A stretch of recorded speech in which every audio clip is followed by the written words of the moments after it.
How you doing? We're just going to get started here. We're going to start out with our share screen with our introduction.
Hi, this is Jim from Safety World. Hi, this is Jim from Safety Wars. Before we start the program, I want to make sure everyone understands that we often talk about OSHA and EPA citations, along with some other regulatory actions from other agencies, legal cases, and criminal activity. Everyone is innocent until proven guilty in a court of law. Proposed fines are exactly that, and they are often litigated, reduced, or vacated. We use available public records, news accounts, and press releases. We cannot warranty or guarantee the details of any of the stories we share, since we are not directly involved with these stories, at least not most of the time. Enjoy the show. This show is brought to you by Safety FM.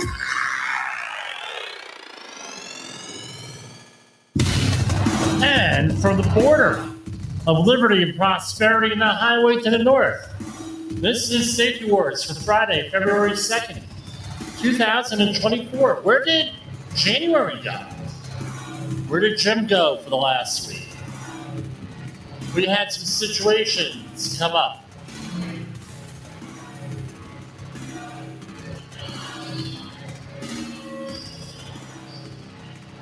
That's what's going on. We had some situations. One day, we'll be able to discuss that.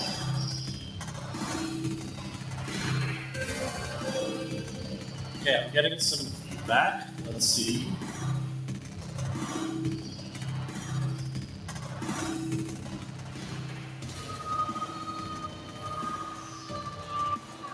How's everybody doing out there? Now we're not getting feedback.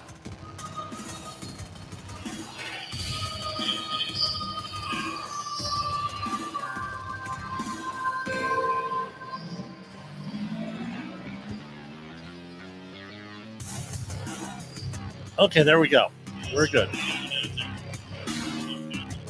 I hate the echo. Feels like I'm on CBS FM out of New York, the old one. Where have I been? We had situations, like I said. We had big situations.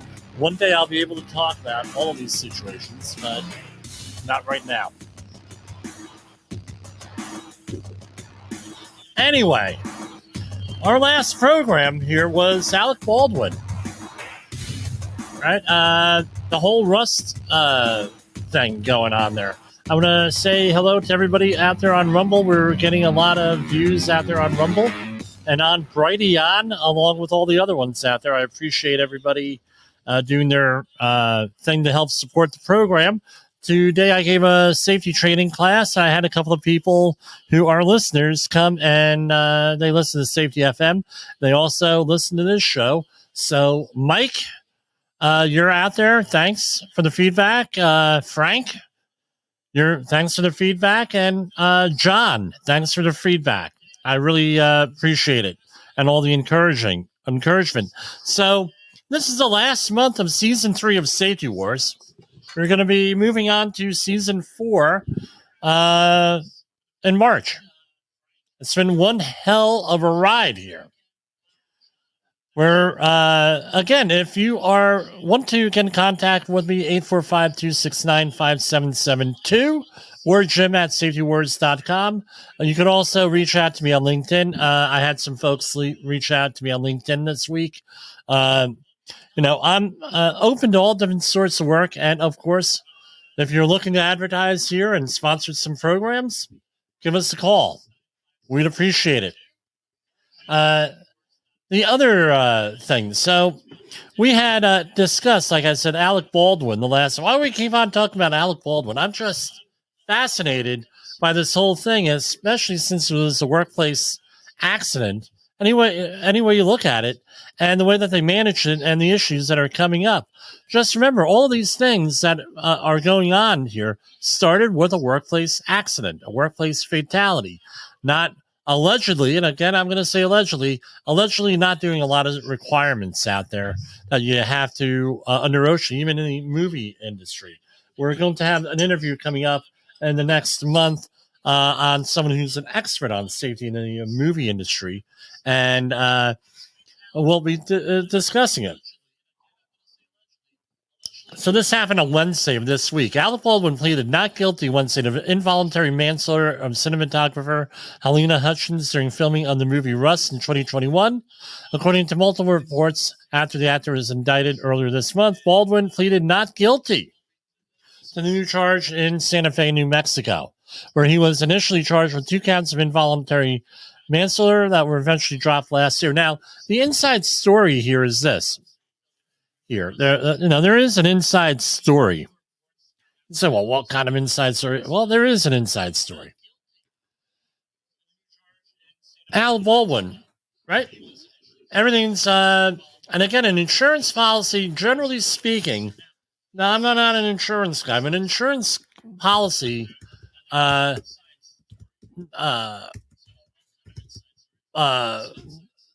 not cover you for criminal acts. Right? Will not cover, just won't. Right? There is an exemption. So you cannot cause something that's a criminal act and then say, well, I have an insurance policy. I'm sure out there are companies that would insure you, but it's similar to the New York State, with the scaffold law. Yeah, you can have an insurance policy to protect you under scaffold law stuff. And if you're from New York, you know what that is. I looked into it, and my insurance agent, who was been on the program, Don Becker, said it's actually pretty simple. It's basically your gross. The premium is your gross receipts from last year. I said, "Wow, you should." Yeah, that's the way it is. I'm sure. That nobody wants. It's very difficult to get insurance in that area. So why do I mention this? Alec Baldwin is reportedly worth, from CelebrityNetWorth.com, quoted at $70 million. I don't know if that's accurate or not, but he's been very successful in his career. And I'm looking at other stuff saying like 65, 70 million. Now, do you think, and this is a commentary on our legal system here, do you think that a prosecutor is going to want to prosecute you if they know that you have millions of dollars? This is the way it is. And you can afford the attorneys. Does a prosecutor want to do that? A local prosecutor like this? Right? Maybe a state case, right? Capital murder. That's something in the state of New Mexico, especially for something that has a minimal criminal penalty. Something I've heard, some things like 5 years in jail. One guy already went, basically a suspended sentence. Another gentleman. And are you, so you have a 5-year sentence for, again, he killed, he allegedly did something that killed someone, according to the prosecutor. Alleged. Now, What now 5 years in jail or whatever, something like that, or maybe a very now you're a prosecutor and you're going to have someone who's able to 65-70 million dollars worth, according to most accounts here. He's going to spend he'll spend $5 million on an attorney to fight this. I'm just speculating. Now you're an attorney, prosecutor. Now you have to go against someone with $5 million budget who's going to tie this up in court, probably because that's part of the game, versus what you have. That's going to be and they actually had to allocate, and that all comes into probably my speculation, my opinion, why they dropped the case last year was that they had, and I've read a couple of articles that said they had to get their ducks in a row, put everything in, right? No, ducks, right? In a row, and go out, and now we can afford to prosecute him. That's what I've heard. And again, to my knowledge, with this type of case, there is a lot of times not a statute of limitations here with this. So that's what they have to deal with and what they're fighting against here with him. So just keep that in mind. We see all of this stuff out there, right? And why law enforcement or why prosecutors do what they do? My opinion, money. If they know that you're going to fight them, guess what? Not going to happen. Same thing with a lot of regulatory agencies. They're going to make sure that they have an airtight case before they start going after you a lot of times because they know they're going to be tied up in court for a long time. That's why a lot of provisions that I think Robert Kennedy Jr., running for president, has mentioned this. And not an endorsement, but I heard him on an interview, has mentioned this, where a lot of environmental laws, like Clean Water Act is one of them, and there are several other. A private citizen could sue somebody under that if they feel the EPA is not enforcing a law. Right? So they're able to do that. So that, the environmental industry, that is not an uncommon thing with that, where you have private individuals suing. So, because the government doesn't have the resources there. Now, we're going to go over, so that's Alec Baldwin, number one. Number two is this. We're going to go over bipolar disorders, right? And we are big on our network with mental health. So I'm going to say this right off the bat with this, and if you watch our introduction on the video streamers here, you saw this. If you or someone you know are experiencing feelings of suicide or have other crises, call or text 988 or go to 988life.org. Now, there is also another thing that we're going to be putting in here. To learn more about bipolar disorders, go to mentalhealthhotline.org or the Bipolar Health Hotline at 866-903-3787. We're going to talk about this because there's a lot of people out there. We talk about workplace stress. We talk about all different workplace and mental health. We talked about on this program psychopathy and other personality disorders. But we never talked about this with bipolar disorder. And more people have bipolar disorder than you would think. It's stigmatized to a large degree in our society, and it precludes people, my experience, from actually getting the help that they need. And the other thing is this. I'm trying to make sure we're on the video stream here. No, a lot of people, they don't seek treatment. Families are embarrassed by this because there is a genetic component to a lot of this stuff. And it's a problem. It's a problem. People don't receive treatment and it's misunderstood. And it's believed that a lot of the veterans out there do have mental health disorders that are leading to some of these suicides and other things out there. Now, so bipolar disorder, they used to call this stuff manic depression and things of that nature. And they had some other terms, but they call it bipolar, right? Just like the old George Carlin line, things get more complicated as we go on with terms here. So the mentalhealthhotline.org, 866-903-3787. And our bipolar disorder hotline is always here to offer you guidance, support, and empathy. We don't see you as damaged, broken, or beyond assistance, whether you have a formal diagnosis or think you may have a bipolar disorder. We want to guide you to the right treatment. This is from mentalhealth.org. Every year, approximately 5.7 million Americans, which accounts for about 2.6% of the population, grapple with bipolar disorder. I'm wondering if all of the craziness we're seeing out there in the last couple of years is related to this. The condition can have a significant impact on a person's life, disrupting their daily activities and diminishing their overall well-being. Seeking treatment for bipolar disorder begins with open and sincere communication among individuals affected by the condition, their families, and healthcare providers. Unfortunately, a considerable number, as high as 51% of those with bipolar disorder, choose not to pursue treatment due to either a lack of insurance coverage or the fear of facing social stigma. Right?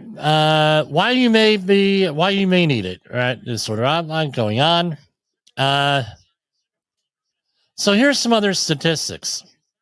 5.7 million adults with bipolar disorder. The standard median age of onset of bipolar disorder is 25 years. However, the illness can start in early childhood or late 40s and 50s. Bipolar disorder has a heritable component, meaning genetic, which with over 2/3 of those with the condition having at least one relative with the illness. Males and females share the statistically about the same amount, 2.8, 2.9. Untreated bipolar disorder can reduce the expected lifespan by 9.2 years. People with bipolar disorder have a higher risk of suicide. Studies reveal 15 to 17% of those affected committing suicide. Right? Why? All different problems with that. Bipolar disorder is a mental health condition that causes significant shifts in mood, marked by periods of heightened emotions, aka mania or hypomania, which is what they call manic, right? And periods of low mood, known as depression. That's why they called it manic depression in years gone by. During your lows, you may lose interest and pleasure in your usual activities. When your moods are lifted, you may feel euphoric and full of energy. Extreme mood swings can affect sleep, behavior, judgment, and ability to think objectively. Causes. The exact cause of bipolar disorder remains unknown, but studies suggest a combination of physical, environmental, and social factors enhances the risk of developing the condition. Common experiences that could trigger bipolar disorder include childhood trauma, such as neglect, abuse, traumatic event, or losing a loved one, stressful life events, such as money worries and poverty, a relationship breakdown, or work pressure.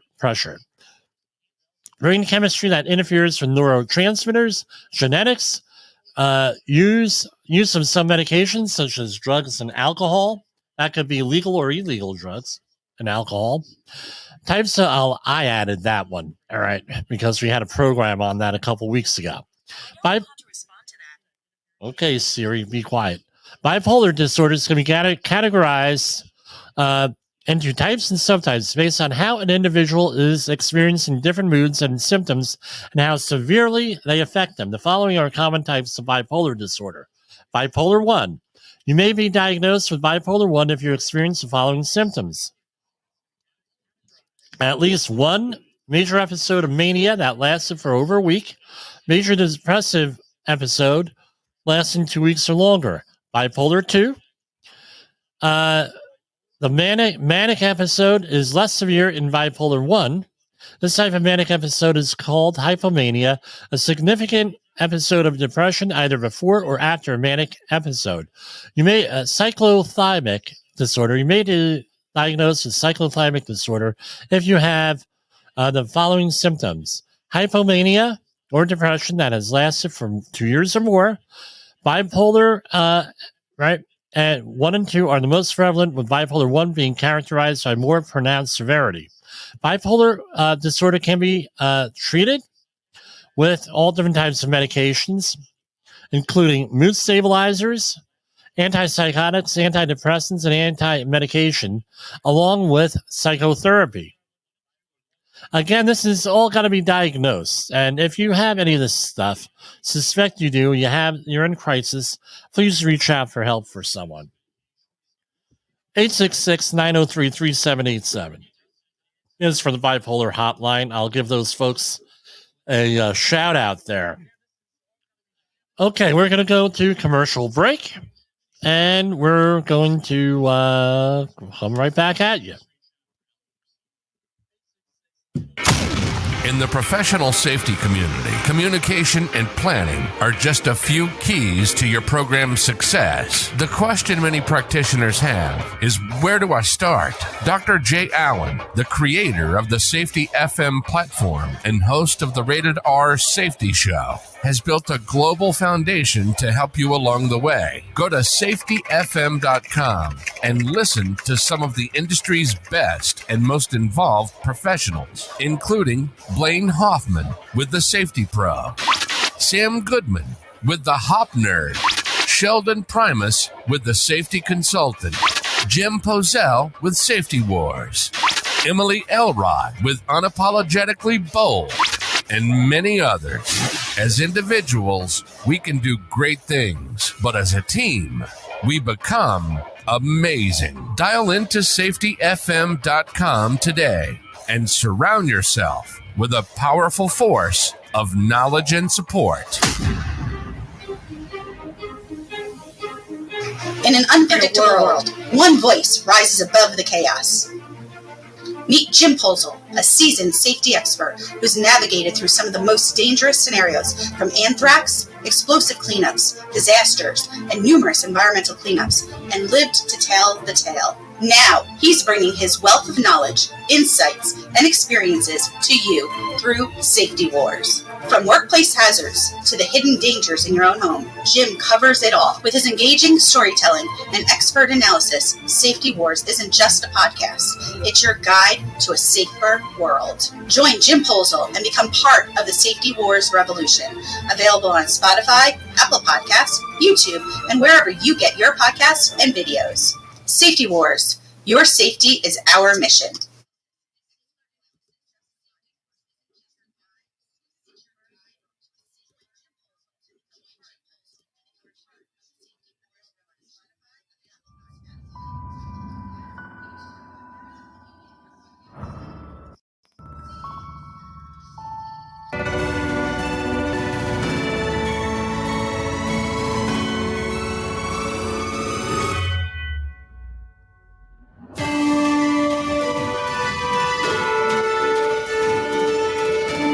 You're listening to A Triumphant Return.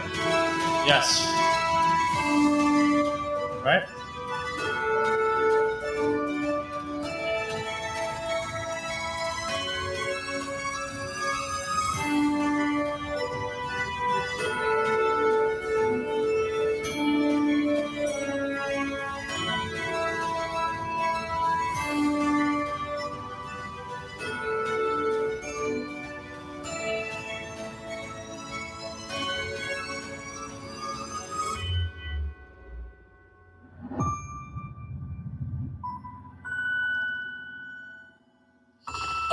Okay, we're going right on into our...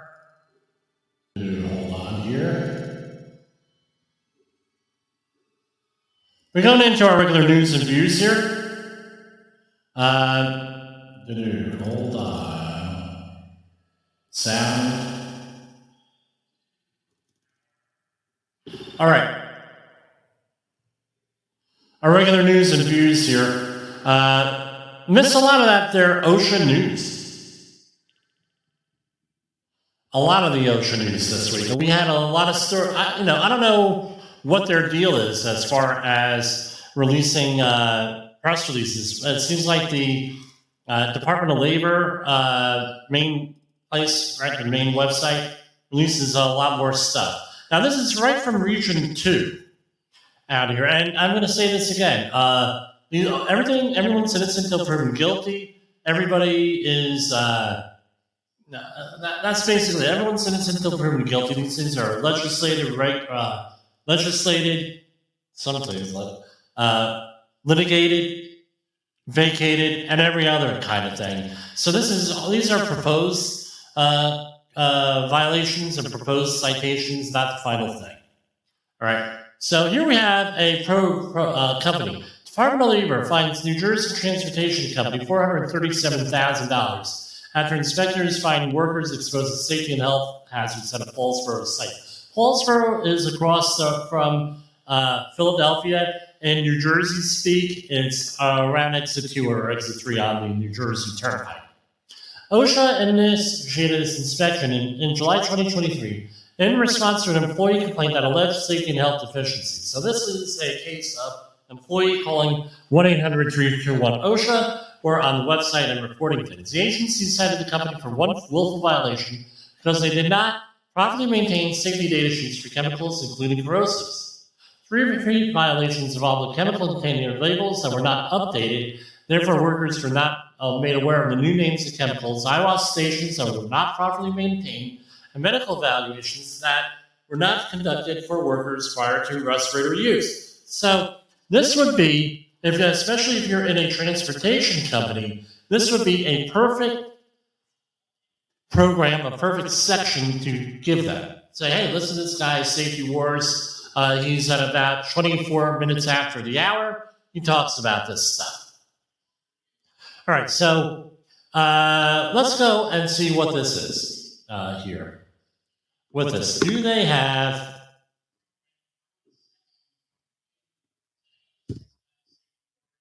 All right, do they have... All right, so here we have this. They're not giving the complete thing, but let's see what they got here. Now, usually they give a much more detailed report, and no, they're not doing it. All right, good. And there's no rhyme or reason for what they do here. So here we have citation 1, proposed medical services and first aid. This is 1910-151C, where employees are exposed to injurious corrosive materials. Suitable facilities for quick drenching or flushing of the eyes and body were not provided within the work area for immediate emergency use. Adjacent to the trailer maintenance bay and this was up in Massachusetts on January 2023, and at time started, the employer did not ensure that employees had immediate access to eye wash. Right, and it goes into a whole bunch of stuff, ANSI standards on here. And this was a proposed fine of $4,900, and this is $66. And this is from the previous time that they were there. And we have number 2 was HAZCOM, 1910-1200, right? Standard, or you have to have HAZCOM training, and not only that, but things need to be labeled properly. And here we have another one with a de minimis thing, and this is no SDSs. Now, that according to the story, that's in 2023 and 2019 on here with this. Now, again, they didn't put up the thing, right? But these are all repeat violations. Now, one of the things that we hear all the time, and it's one of my more common phone calls and consultations, is we were told that we don't have to have an SDS book by someone in the industry. And it turns out that the SDS books are required for pretty much everywhere, right? Everywhere that I could think of with this. What people get confused about is the Community Right to Know Acts with the state laws. Because with those often have very similar requirements, but they have certain thresholds you have to meet in a lot of locations before you do that. And again, check what your local laws are. And this is what it comes down to. The other thing is this, and I'll bring this up again. 1910-134 issues for the respiratory protection standard. Right? The standard says if you're with so many days and this and that, you meet these requirements, you need medical monitoring, blah, blah, blah. Okay, great. I'm going to tell you this. If you give someone a respirator, I don't care if it's a filtering face fuse respirator or, even some of these imitation ones that are not NIOSH approved or anything like that, right? Not NIOSH, but they may be otherwise approved. All of these, you give it to someone, they could have a problem, a big problem. So I always talk about what I went through with my dear mother-in-law, right, who passed away, and it's hard to believe 3 years ago. With this, almost 3 years, where we're at her funeral, and someone went up there with an imitation little paper dust mask, right? They're like a quarter a piece even now, and they put it on and they were a pallbearer. They put it on, and what do you think happened? What happened was what ended up happening was they had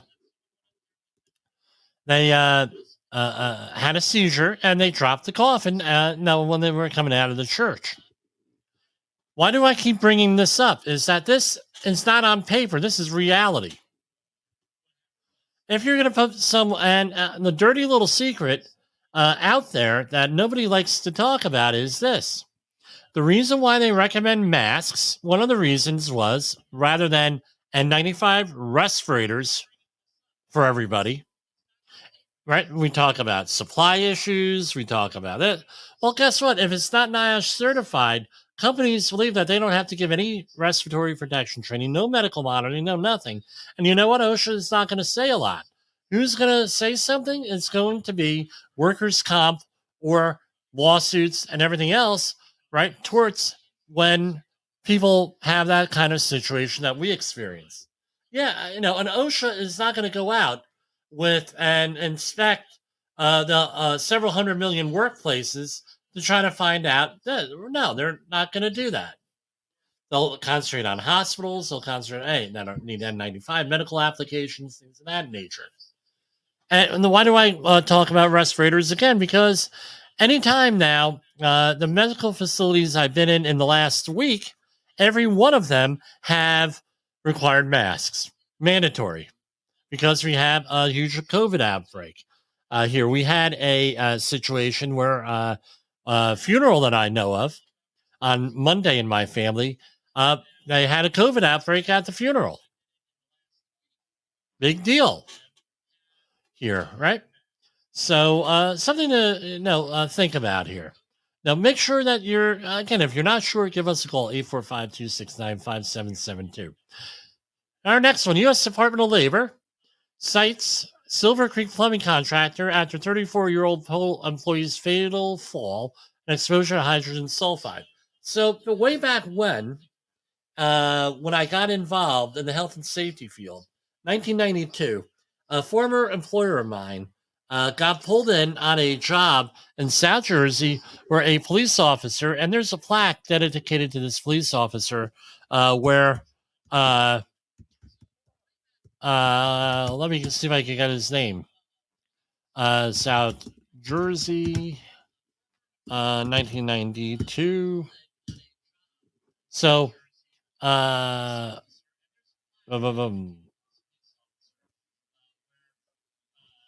doesn't say here. I'm not going to be able to do it. I forget the name of the town. It was in down the shore, as we say, where a guy, all right, was, and it was a similar thing where they were in a trench and there's a hydrogen sulfide release. All right. And this apparently is what this was here, right, where we had some type of hydrogen sulfide problem. And what ended up happening was the guy was overcome by hydrogen sulfide and fell into the fell. Right, a police officer went to get him. This is one in South Jersey 30 years ago. Got him out. The next day, the same thing happened, and the police officer went in there and was killed along with the victim there. Right, and now remember, this is before the confined space entries were really understood and regulated by OSHA. And by the way, it's sovereign immunity, so we've had that conversation here with a police officer and sovereign immunity for health and safety issues like this. So here we have a similar thing happened in U.S. Department of Labor site Silver Creek Plumbing Contractor. Now, a little bit of background on hydrogen sulfide. Hydrogen sulfide, it smells like rotten eggs. And now you look under the definition of what does rotten eggs smell like? They smell like hydrogen sulfide or sulfur, right? So if you know it, smell it, you know it. The problem with hydrogen sulfide is that once you get into higher concentrations, there's an olfactory inhibitor. It deadens the nose with that. So you may smell it, but once you get over a IDLH situation of 100 parts per million or more, you're probably not going to smell it. And once you start to get up higher and higher and higher, you're going to hit the explosive range eventually, and there'll be a massive explosion. You can see these on all different industrial accidents on YouTube and on other platforms. Now, the permissible exposure limit for hydrogen sulfide is 20 parts per million. That is 20 out of 1 million. Not an awful lot, right? So if you figure nitrogen in there is 78,000 parts per million, roughly. Oxygen at 20.9%. You add them together, you have a 1%. You have 1% or to play with, or 10,000 parts per millions in there of all different types of stuff. So there's not a lot of room left. Now, once you have an increase in hydrogen sulfide or any other chemical, now you have a potential, especially in an excavation or a permit or in a confined space, especially a permit required confined space. So now you have the potential of that gas displacing oxygen and other things, right? Which is a dangerous one, which is going to cause a whole bunch of other problems. So that's our background here. So this is out of Rome, Georgia. A Silver Creek plumbing contractor could have prevented a 34-year-old employee's June 2023 fatal fall at a Rome work site by following required safety procedures. A U.S. Department of Labor investigation found. Investigators with the department's OSHA learned that a 3-person work crew from a certain company was replacing a sewer line at Armucci High School. They encountered a blockage in a pipe. To clear the blockage near the end, again, this is, a sewer in here.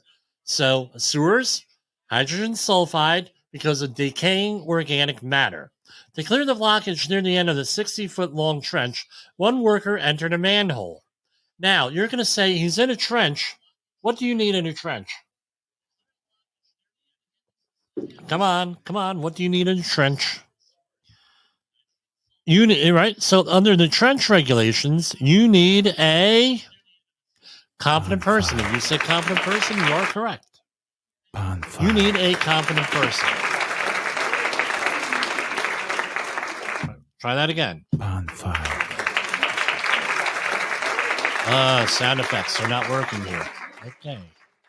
Well, you need a competent person. Bonfire. Okay, low class. Okay. All right.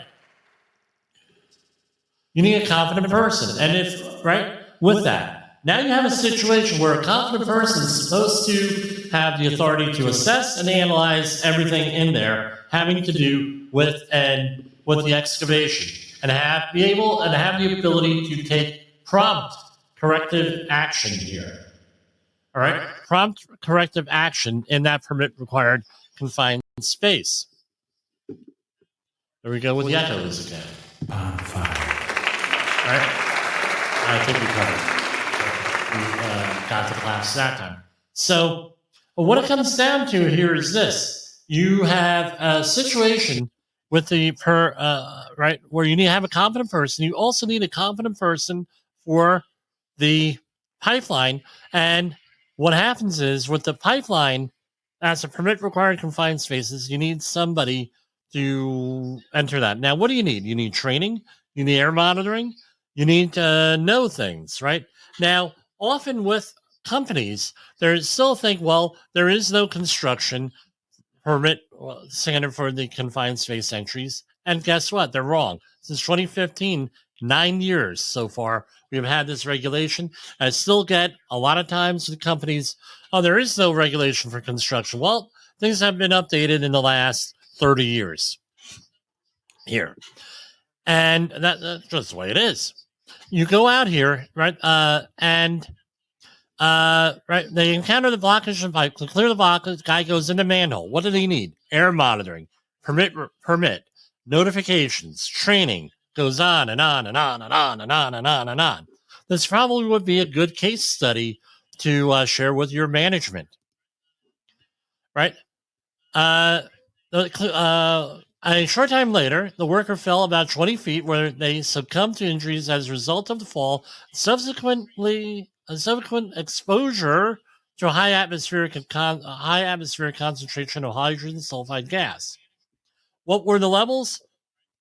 1,910 parts per million. I have no idea how they determined that, other than the fire department used a gas monitor and test the air inside the manhole to discover the presence of hydrogen sulfide. Now, this is what my question is. What meter were they using? Because you're way over range with that, and I don't think that's an accurate reading with that. Just out of curiosity, what is the explosive range for HUS?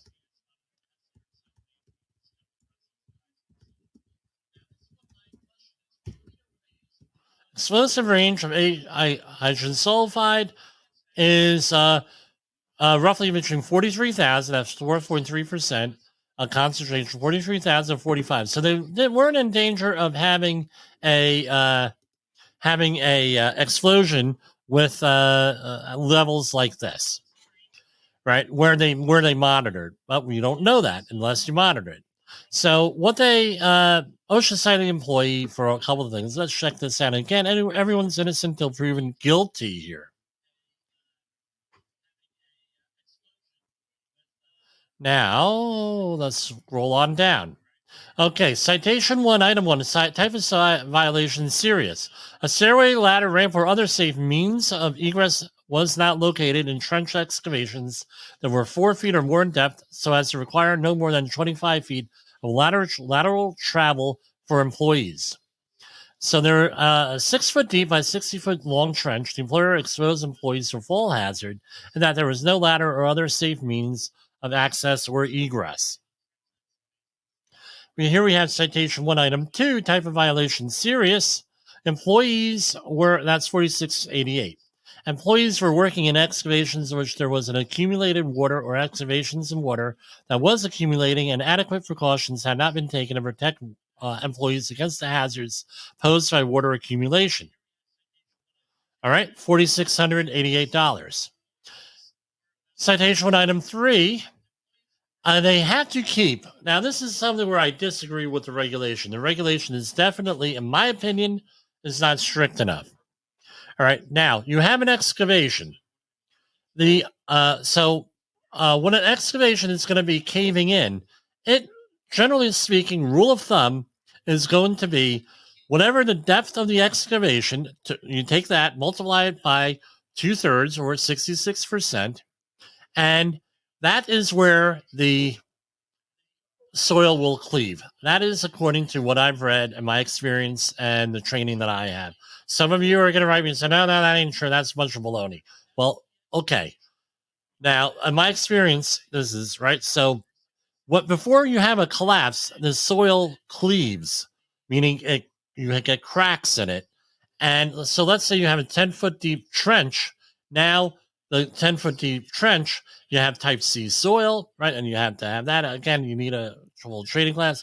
You go back 6.6 feet from the edge. That's where you got to look for the cracks. Now, what the regulation requires is this. The regulation requires 2 foot of any soil piles have to be 2 foot or more back. Again, this is where you could get into trouble with that. Citation 1, item 4, another one. All right. No inspection. If it was not inspected, you do not have a piece of paperwork. Guess what? Was not inspected. Citation 1, item 5, another $4,600. People not protected from a cave-in. Citation 1, item 6. Employer did not perform pre-entry testing. right? As far as atmospheric testing, if they're replacing a sewer line, you need that. Another $4,600. Now, this is when citation to item 1, type of violation serious. This is when the employer decided that its employees would enter permit required confined spaces.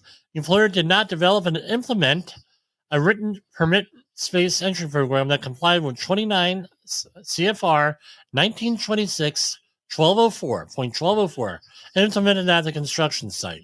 On July 12, 2023, the employer exposed employees to fall and hydrogen sulfide inhalation hazards, and that the employer did not develop and implement a written permit space entry program before employees were allowed to enter a manhole that was approximately 20 feet in depth to clear a blockage in a sewer pipe. That is the maximum. Then again, remember, things have updated, right, since this year. $156,259. So for a grand total of $187. Something to think about, folks. Right? Completely unnecessary. And here we have, and I have sound effects for this one. Let's see if it'll work. Here. Hold on. Okay.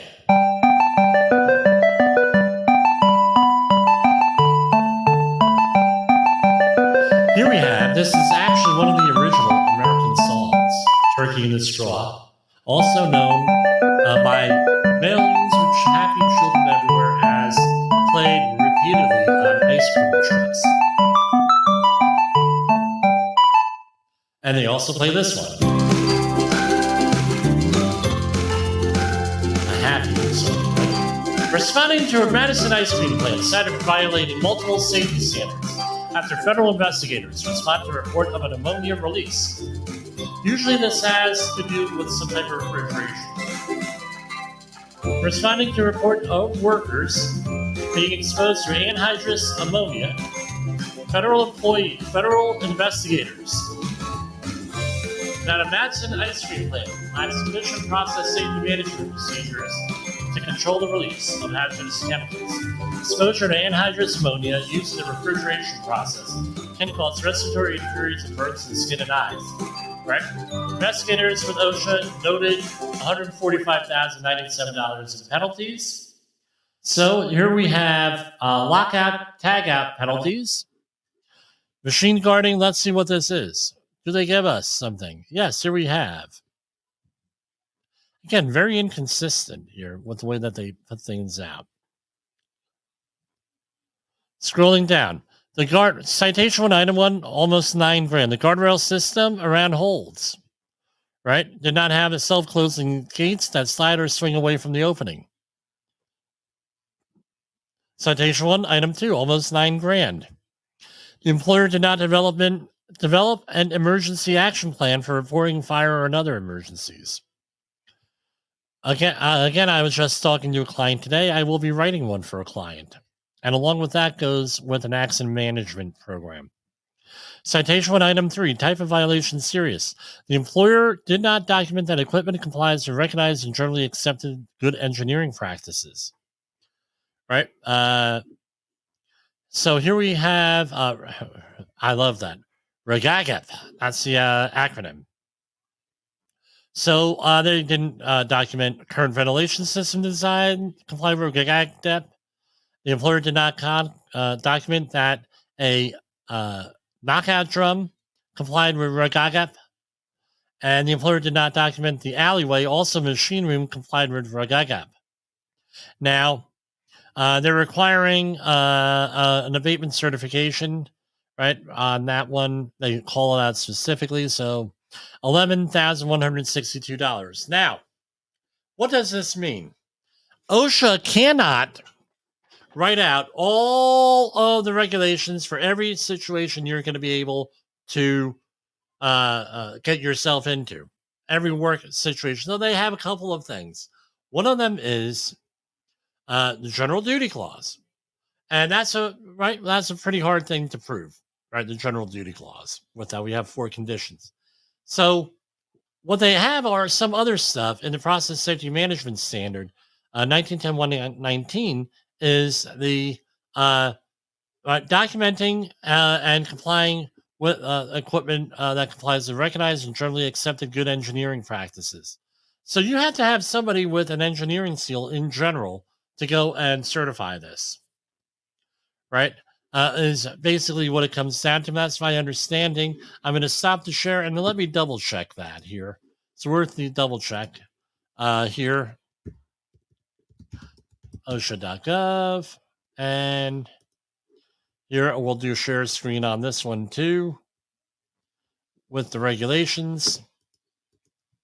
In a minute, hold on. Laws and regulations and general industry. And we'll go down to 119. And let's share a screen here. So here we have process safety management of the highly hazardous chemicals, right? And so here we have a process. What does that apply? A process which involves a chemical at or above the specified threshold quantities listed in Appendix A. Class Category 1 flammable gas, right? And going on where it applies here. So they cited them under, let me bring this back, right? Here we have, here we go, 1910 119 D3. So let's go down to D3. It's information pertaining to the equipment and processes. Information pertaining to the equipment and processes shall include all of the listed, including, hold on, D3 little 2. The employer shall document that equipment applies to recognized and generally accepted good engineering practices. Right here, you click on this and you get standard interpretations. And here we have an ammonia refrigeration system. And, right, this is July 7, 2015. This was updated. They went back and they replaced it. So again, with that, it doesn't really apply necessarily to this. But what the idea is that you have to have someone signing off on this with some type of industry standard or something like that, and designed criteria. Where have I seen this also get into problems?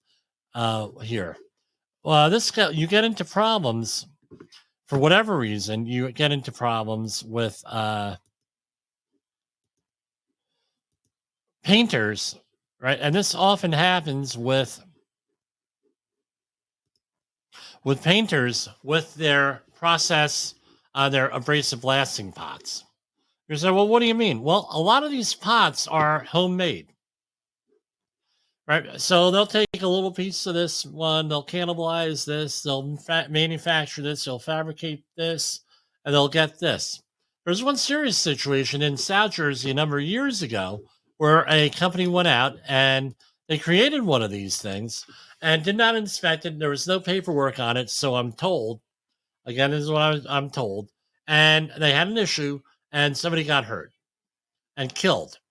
And again, no paperwork. So what my painting clients did was they went out and made sure they got they were compliant all along. They said, you know what, Jimmy, let's do this again and let's revisit this. And we ended up redoing all of this stuff and to make sure everything's in there. Again, not exactly the same thing, but everything got inspected, everything in there, right? The other thing is this: if you void the warranty on a lot of parts if you start doing things by homemade stuff, or do a field mod by Joe Schmo rather than Joe Schmo registered as a professional engineer. Citation 1, item 4, the employer did not ensure that PHA recommendations were resolved in a timely manner. The employer did not assure that PHA recommendations were resolved in a timely manner, and in that 23 of the 24 PHA findings from the 2018 PHA were not documented as addressed and resolved. So let's see what that is. 1910 119E5.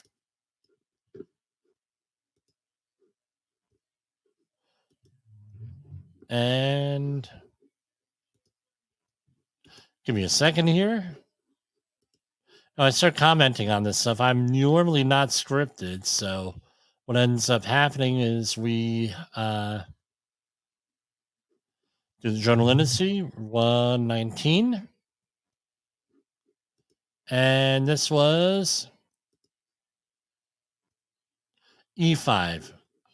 Right, I'm not my world really, process safety management, but so I had to look this up. E5. The employer shall establish a symptom to promptly address the team's findings and recommendations on here. So basically, there is a team. I'm trying to get the acronym here.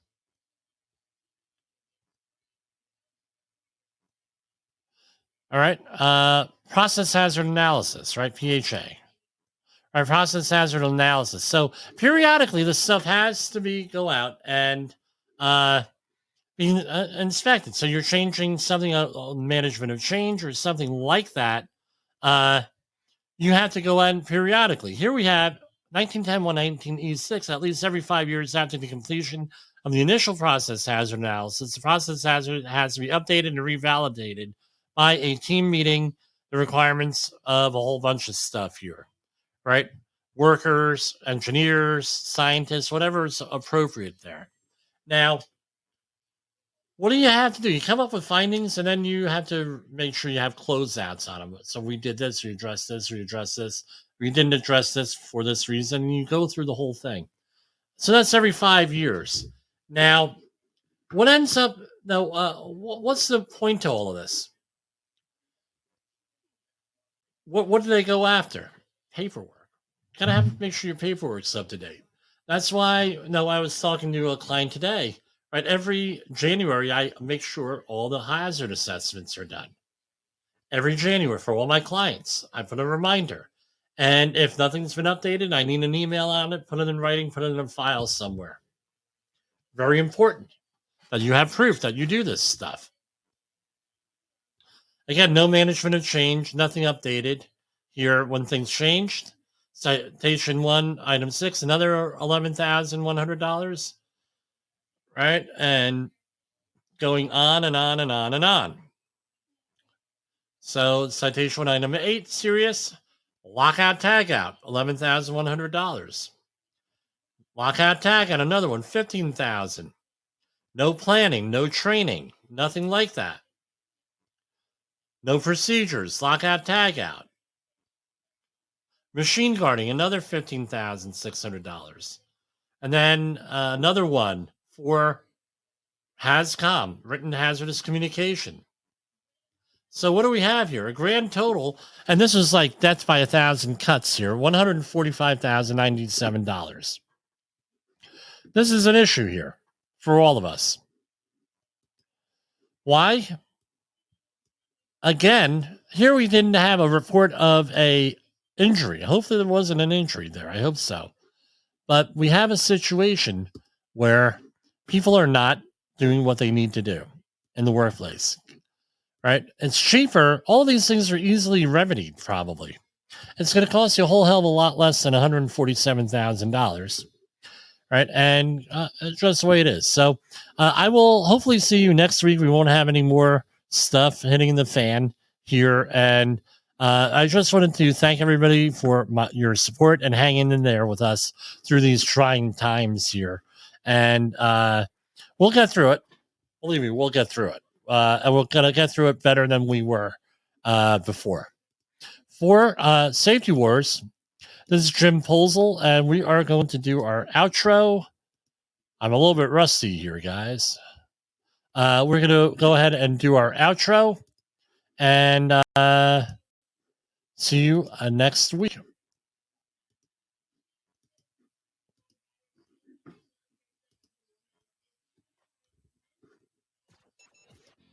Opinions expressed on this podcast are those of the host and its guest and do not necessarily reflect the official policy or position of the company. Examples of analysis discussed within this podcast are only examples. They should not be utilized in the real world as the only solution available, as they are based only on very limited and dated open source information. Assumptions made within this analysis are not reflective of the position of the company.